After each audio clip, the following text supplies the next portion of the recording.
The midday sun hung over the city park like a warm lantern, casting golden light over the benches, the trees, and the people passing by without noticing anything but their own lives. But everything changed in a single moment. Everything paused, when a young girl with only one leg, balancing on crutches far too old for her size, stopped beside a worn-out bench.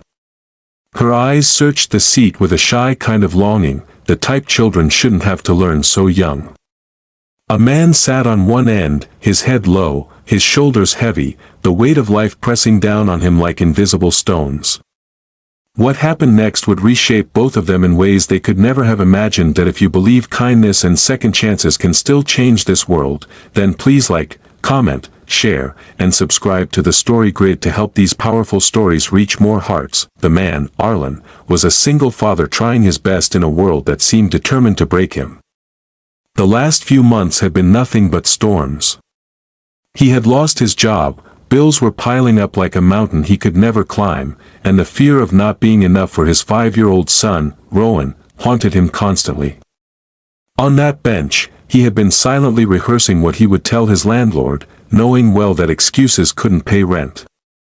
His eyes were tired, his hands tight together, and even the sunshine felt like it couldn't touch him anymore. The little girl approached hesitantly, her crutches tapping softly against the pavement.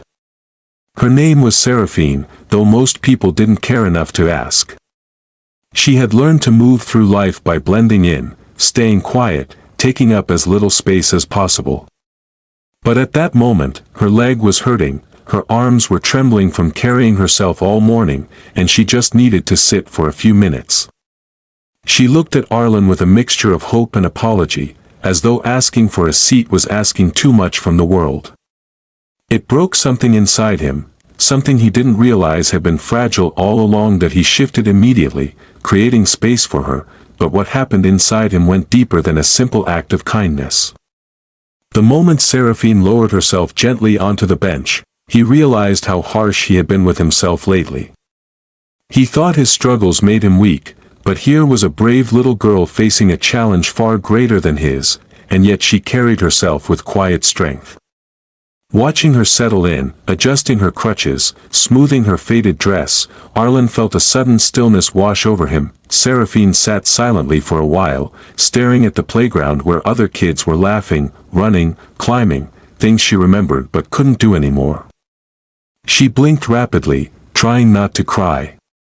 Life had changed after the accident, and even though she tried to be strong, loneliness often clung to her like a shadow she couldn't outrun. Arlen noticed the way her chest tightened, the way she swallowed emotion like it was something dangerous. Rowan, playing in the sand nearby, noticed too. He wasn't old enough to understand loss, but he understood sadness, and he carried the kind of heart that reached for others without thinking twice. That he toddled over with his small bucket of sand and placed it gently in Seraphine's lap. Her eyes widened, her fingers trembling around the handle. It was such a simple gesture, yet so pure that it cracked open something deep inside her. She had grown so used to the stares, the whispers, the pity, and the avoidance, but this little boy saw her as someone worth sharing happiness with. And his father saw her as someone worth respecting. Arlen looked at Seraphine and realized she reminded him of something he had lost: resilience. He had given up on life far too easily these past months. But this girl, with her missing leg and her soft voice, had more strength in her fragile frame than he had managed in years. The world had taken so much from her, yet she still found the courage to ask for a seat. He felt tears prick the corners of his eyes, and he quickly blinked them away. For the first time in a long time, his heart felt alive again. The minutes passed like gentle waves, the sunshine warming them, the park growing softer around the edges. Seraphine whispered a thank you, barely audible, but filled with sincerity. Arlen placed a hand gently over his chest, feeling something shift within him, a quiet promise to be better, to keep going, to not give up when life turned cold. Seraphine didn't know it, but she had just saved a man who thought he was already broken beyond repair. Near the end of the afternoon, as Rowan tugged on Arlen's hand and Seraphine prepared to stand again, something beautiful happened. She looked at Arlen with tear-filled eyes, not from pain, but from the rare experience of being treated like she mattered. And he looked back at her with the understanding of someone who had just found light again. If this story touched your heart in any way, please like, comment, share, and subscribe to the Story Grid.